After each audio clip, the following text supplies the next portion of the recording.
여름, 더위를 시원하게 식혀주는 고마운 에어컨. 하지만 가을, 겨울 묵혀놨던 에어컨을 오랜만에 켰더니 퀴퀴한 냄새가 난 적 있으실 텐데요. 냄새의 원인은 바로 미생물. 에어컨을 올바르게 관리하지 못할 경우 미생물로 인해 건강을 해칠 수 있다고 하는데요. 그렇다면 어떻게 해야 에어컨을 건강하게 사용할 수 있을까요? 미생물 번식을 예방하기 위한 에어컨 관리법을 알려드릴게요. 에어컨 작동 후 5분 환기하기. 에어컨 작동 후 3분 동안 배출되는 곰팡이의 양이 60분 동안 배출된 곰팡이 양의 약 70% 정도를 차지한다고 하는데요. 그렇기 때문에 에어컨 작동 후 5분간은 환기를 통해 에어컨 속 곰팡이를 실외로 내보내는 것이 좋습니다. 필터 청소는 적어도 2주에 한 번씩. 필터 청소만 해줘도 에어컨 내 곰팡이의 약 70%를 감소시킬 수 있다고 하는데요. 오염이 심하지 않은 필터는 샤워기로 헹궈내 먼지를 제거하면 됩니다. 오염이 심할 경우에는 중성세제를 푼 미지근한 물에 10분 정도 담가둔 후 부드러운 솔을 이용해 필터의 결을 따라 살살 문질러 주세요. 그 다음에 깨끗한 물로 헹궈내면 됩니다. 세척을 끝낸 필터는 물기를 가볍게 닦아낸 후 그늘에서 완전히 건조해주면 됩니다. 에어컨 냉각핀 곰팡이 제거하기. 코드가 꽂혀 있을 경우 감전 위험이 있기 때문에 꼭 전원 코드를 뽑고 청소해 주세요. 보통 에어컨 필터만 청소하시는 경우가 많은데요. 에어컨 냉각핀에도 곰팡이나 먼지가 많이 쌓이기 때문에 냉각핀도 잊지 말고 관리해 주셔야 합니다. 그렇다면 천연 에어컨 세정제 만드는 법 알려드릴게요. 재료는 물, 과탄산소다, 분무기, 물티슈, 마른 걸레를 준비해 주세요.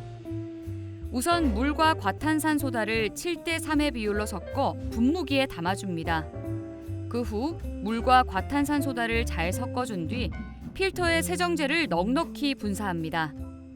5에서 8분 정도 기다린 후 칫솔이나 청소용 솔을 이용해 냉각기 결을 따라 살살 문질러 먼지를 제거합니다. 그 후 물티슈나 걸레로 물기와 잔여물을 꼼꼼히 닦아주세요. 에어컨 세척 후에 다시 사용할 때는 에어컨을 송풍 모드로 약 30분간 작동시켜 완전히 건조한 후 사용하면 더 좋습니다. 이때 창문을 열어 환기시키는 것도 잊지 마세요. 그 밖에도 에어컨 실외기는 가볍게 물청소로 먼지만 제거해서 사용해주세요. 에어컨을 2에서 3주에 한 번씩 청소해주면 전기세도 아끼고 에어컨 수명도 더 길어진다고 합니다. 무더운 여름, 에어컨 관리 깨끗이 하시고 시원하고 건강하게 여름 나세요.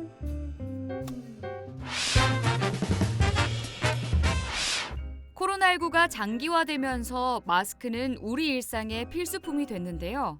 마스크를 매일 착용하다 보니 편리하고 개성 있게 마스크를 착용하기 위한 다양한 아이템이 나오고 있습니다. 식당을 이용하거나 마스크를 잠시 벗어야 할 때 마스크를 어디 둬야 할지 고민인 분들, 포스트 코로나 시대에 떠오르는 아이템, 마스크 스트랩을 이용해 보시는 거 어떨까요? 마스크 분실 위험을 막아줄 뿐만 아니라 바닥에 떨어뜨릴 걱정도 없어서 유용하게 사용할 수 있습니다. 모 프로그램에서 연예인들도 착용하면서 패션 아이템으로까지 자리 잡은 마스크 스트랩. 집에서 구할 수 있는 간단한 재료로 나만의 마스크 스트랩 만드는 방법 알려드릴게요. 마스크 스트랩을 위한 재료로 신발끈 혹은 선물 포장끈, 마스크 줄, 단추 혹은 옷핀, 그리고 바늘과 실을 준비해 주세요. 우선 마음에 드는 끈을 준비한 후 원하는 길이로 잘라 준비해 주세요. 다 쓴 마스크 줄이나 고무줄을 자른 후 묶어서 고리 매듭을 만들어 주세요.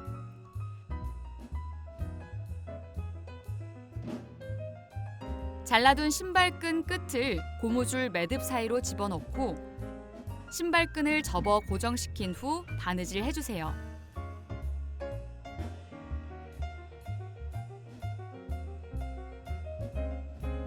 그 후 매듭끈을 걸 수 있는 위치에 단추를 달아줍니다.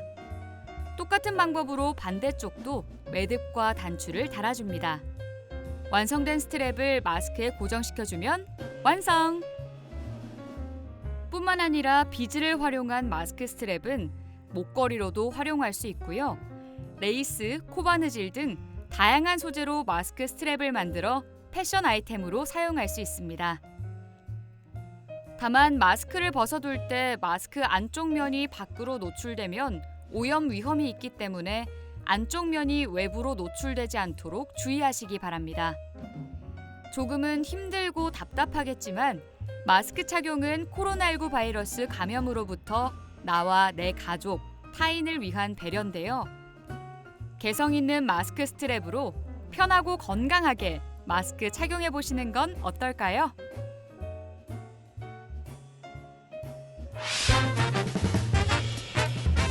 생화는 조화가 따라올 수 없는 생동감과 자연스러움이 있지만 다루기가 꽤 까다롭고 형태를 잡기 어려워 전문가가 아니면 부케를 만들기 꽤 어렵게 느껴지죠. 오늘은요, 간단하게 부케를 만드는 법 알려드릴게요.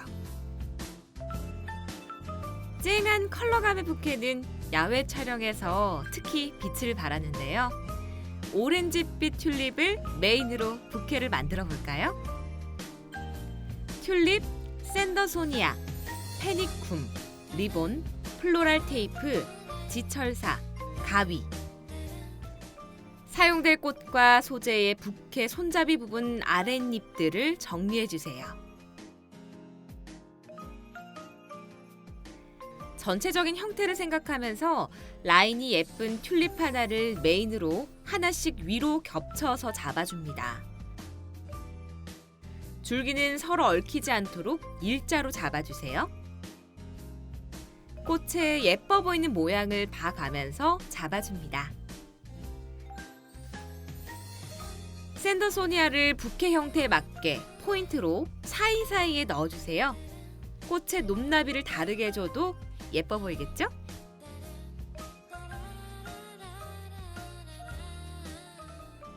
페니쿰을 넣어서 싱그러운 느낌을 더해줍니다. 지철사로 단단히 고정한 후 잡았을 때 손가락 마디 하나 정도 남는 위치에서 줄기를 일자로 잘라서 밑단을 정리해주세요. 어울리는 리본으로 줄기를 묶어서 부케를 완성해줍니다. 튤립 하나와 샌더소니아를 어울리는 형태로 잡아준 후 부토니의 줄기를 플로랄 테이프로 감아서 고정해주세요. 자석핀이나 옷핀을 꽂을 위치를 잡은 후 줄기 아래쪽을 자릅니다. 그럼 어울리는 리본으로 줄기를 묶어 완성!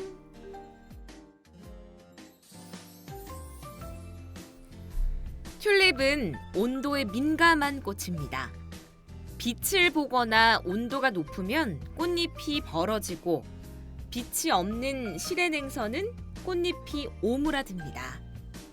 꽃의 변화에 따라 사진의 분위기가 달라지는 걸 경험해 보세요. 셀프 웨딩이 유행하는 요즘, 어렵지 않은 튤립 부케와 부토니의 만들기 도전해 보세요.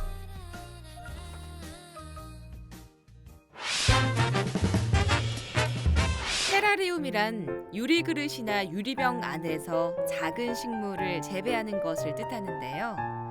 병류이기 때문에 보틀가든이라고도 합니다. 용기 안에 서너 종류의 식물을 옮겨 심어 감상할 수 있도록 한 실내 장식을 겸한 원예인데요. 키우기도 간편하고 인테리어에도 효과 만점이라 가드닝 인테리어를 할 때 많이 등장하고 있습니다. 오늘은 나만의 작은 정원, 테라리움 만드는 방법 알려드릴게요.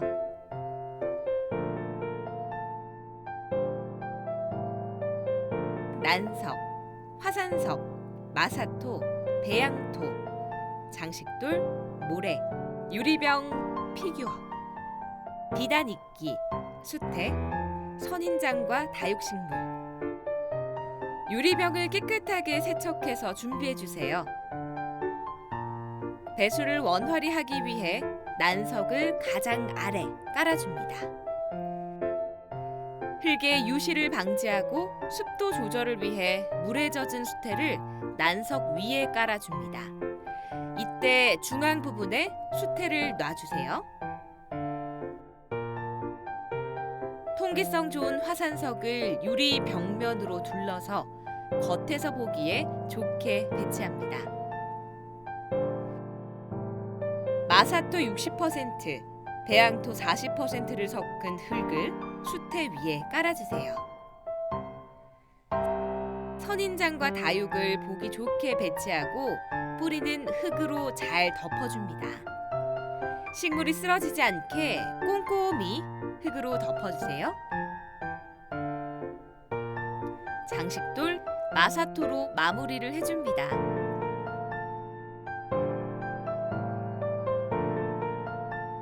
비단이끼 모래로 흙을 덮어준 후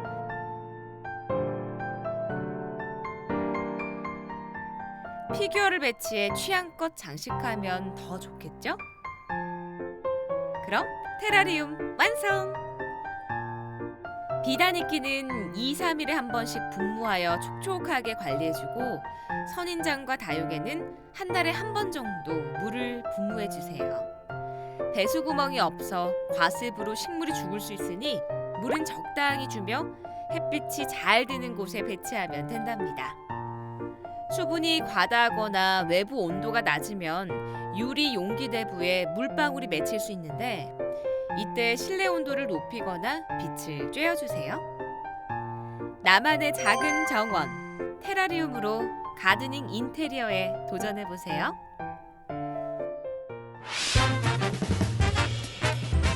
코로나19 장기화로 코로나19 감염이 걱정돼 실내 공공장소 이용을 꺼리시는 분들 많으실 텐데요.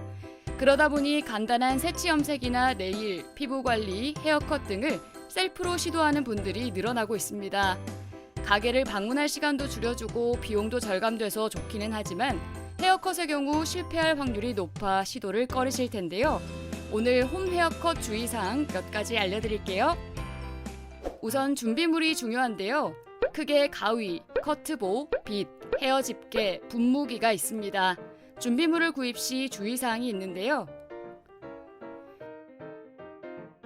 어떤 분은 문구용 가위를 쓰신다 하시는 분도 있고 그리고 미용 재료상에서 가위를 사시는 분도 있어요. 사시는 분들은 아마 학원용으로 쓰실 수 있는 부분일 거예요. 계속적으로 쓰다 보면 마모가 돼서 가위도 손질을 봐야 되니까 그런 부분 말고 이왕 집에서 하신다고 마음 먹는다면 이왕이면 가위가 저렴한 게 아니고 내가 다시 에이스를 보내서 쓸 수 있는 그런 가위도 괜찮다고 생각을 해요. 단 주의할 점은 칼과 가위는 달라요. 칼은 우리가 베이면 피만 나요. 근데 가위는 자르기 때문에 이 가위 날이 굉장히 날카로워요. 손살이 잘려버려요. 그래서 가위를 하실 때는 자기 거 손에 맞춰서 항상 사실 때 그냥 미용 가위 주세요가 아닌 그 전문가들에게 내 손에 맞는 가위를 주세요라고 하셔야 돼요. 그리고 집에서 이제 하실 때 일반 미용실에 가면은 이 커트볼이라는 게 밑으로 펼쳐져 있어요. 다 자르시고 나면 머리카락이 온 집에 날려서 내가 괜히 했다고 후회하세요. 지금은 시중에 나가보시면 커트볼이라는 게 집 안에서 쓰실 수 있는 원형 커트볼가 있어요. 그러면은 이게 원형으로 말려 있어요. 그렇게 하실 때 그 안에 다 모여 있어요. 그래서 그 부분을 하시면 굉장히 유용하실 것 같아요. 우선 커트볼을 두른 후 모발이 충분히 젖도록 분무기를 뿌려준 뒤 머리를 빗겨줍니다. 모발이 충분히 젖지 않으면 머리카락이 날릴 뿐 아니라 커트 후 기장 차이가 날 수 있기 때문에 충분히 적셔주는 것이 좋습니다. 머리를 둥근 구라고 생각하고 정수리에서 가운데 가르마를 기준으로 반을 나눠줍니다. 그 후 정수리에서 귀선 뒤 손가락 한 마디 정도의 뒷부분을 기준으로 반을 나눠 총 4등분으로 나눈 뒤 집게로 집어줍니다. 머리가 짧을 경우 6등분으로 나눠주셔도 됩니다. 이때 세션 나누기는 머리 디자인을 좌우하므로 신경 써주셔야 합니다. 가르마 중간 아랫부분부터 1cm씩 빼주며 검지와 중지로 머리카락을 조금씩 잡아 고정한 뒤 커트를 시작합니다. 이때 가위질은 안쪽으로 미는 것이 아니라 바깥으로 빼준다는 생각으로 가위질을 해주셔야 합니다. 그래야 머리카락이 밀리지 않고 원하는 기장으로 깔끔하게 잘릴 수 있습니다. 또한 머리카락을 잡고 있는 검지와 중지 손가락 2마디가 넘어가지 않는 지점까지만 잘라주셔야 손을 다치지 않고 커트할 수 있습니다. 한 번에 많은 양의 머리카락을 잡고 커트를 하면 머리카락이 밀려 기장이 달라질 수 있기 때문에 빗을 기준으로 1에서 1.5cm씩 빼내 적당한 양의 머리카락을 잡고 커트해 주시는 것이 좋습니다. 일자 컷으로 자를 때는 머리카락을 빗겨준 뒤 머리카락을 누르지 않고 모발이 자연스럽게 떨어지는 방향으로 가볍게 잡아 잘라줍니다. 머리카락을 눌러 자르면 층이 생기거나 기장이 달라질 수 있어 주의하셔야 합니다. 층이 있는 커트를 하실 때는 두피 방향에서 일직선으로 들어준다고 생각하며 땅과 수평이 되게 들어서 자르시면 됩니다. 먼저 잘랐던 부분을 약간 잡고 그 길이에 맞춰 잘라줍니다. 또한 틴닝 가위가 있으시다면 틴닝 가위를 이용해 커트해 주시면 됩니다. 처음에는 조금 어려울 수 있지만 오늘 배운 홈 헤어컷 주의사항 참고하셔서 어린 자녀나 가족들을 위해 간단한 헤어컷 시도해 보세요.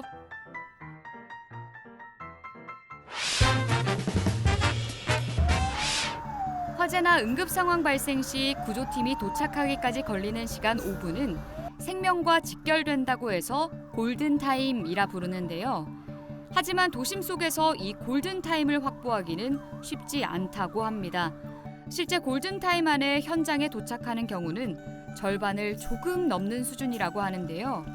소방차들이 사이렌을 울리며 출동할 때 일부 운전자들은 어디로 어떻게 비켜야 할지 몰라 우왕좌왕하는 경우가 있습니다. 오늘은 골든타임이 생명인 긴급 차량에 어떻게 길을 터주면 되는지 알아보도록 할게요.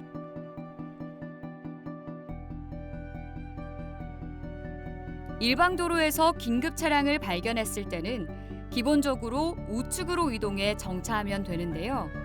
그러나 좁은 일방 통행 도로에서 주정차 차량 등 장애물로 인해 우측으로 이동할 경우 긴급 차량의 통행이 어려워지는 경우도 있기 때문에 교통 상황에 맞게 이동에 협조해 주시면 됩니다.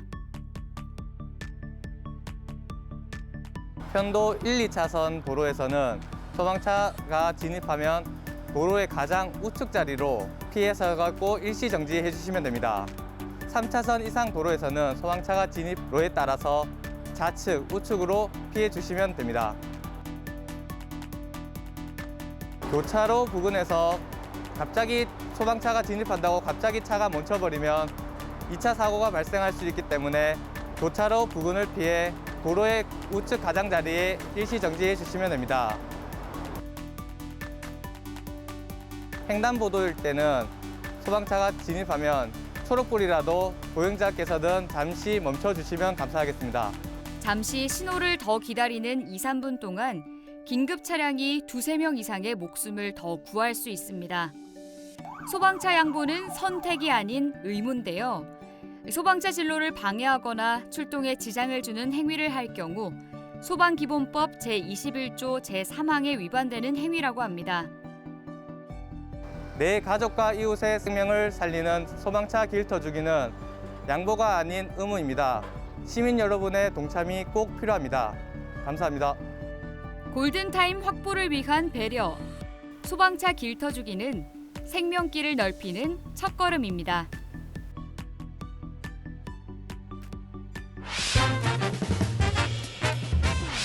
매년 끊이지 않는 교통사고. 이에 2016년 국토교통부는 교통사고 사상자 줄이기 종합대책 시행계획에서 교통사고 사망자 감소를 위한 대책을 발표했는데요. 그중 어린이, 교통약자, 보행자, 운전자 모두를 위한 새로운 교통정책인 안전속도 5030이 전면 시행을 앞두고 있습니다. 안전속도 5030이란 보행자 안전 수준의 개선을 위해 전국 도시지역 일반 도로의 제한 속도를 시속 50km, 주택가 등 이면 도로는 시속 30km 이하로 제한 속도를 하향 조정하는 정책인데요.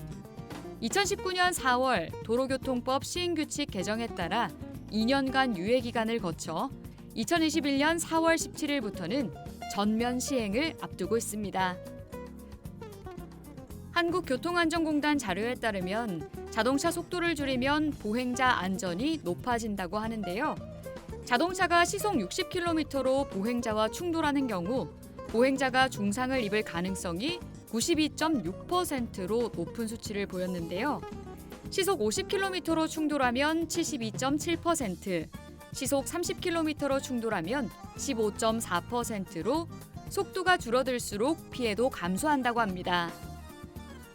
또한 전체 사고 건수는 13.3% 감소, 교통사고 사망자 수도 63.6%나 감소한다고 하는데요. 지난해 안전속도 5030을 먼저 시행한 부산에서는 교통사고 사망자가 47%나 감소했다고 합니다. 자동차 속도가 줄면서 교통지연이 생기지 않을까 걱정하시는 분들도 계실 텐데요. 제한 속도가 60km에서 50km로 줄어도 통행시간 차이는 단 2분 차이밖에 나지 않게 되고요. 부산시의 택시요금 실증조사에 따르면 요금도 106원 증가하는 것에 불과해 교통정체에 미치는 영향은 크지 않은 것으로 분석됐습니다. 대구시도 대구 안전속도 5030이라는 이름의 정책을 시행하게 되는데요. 주요 내용으로는 도시부 주요 도로의 제한속도 시속 50km를 원칙으로 하되 이동성 및 순환 기능이 높은 달구벌대로, 동대구로, 신천동로, 앞산 순환도로 등은 현행속도 유지 또는 시속 60km까지 허용하고 간선도로와 접한 보호구역의 경우 본선 제한 속도를 감안해 시속 40km까지 허용하기로 해 안전뿐만 아니라 소통까지 고려했습니다.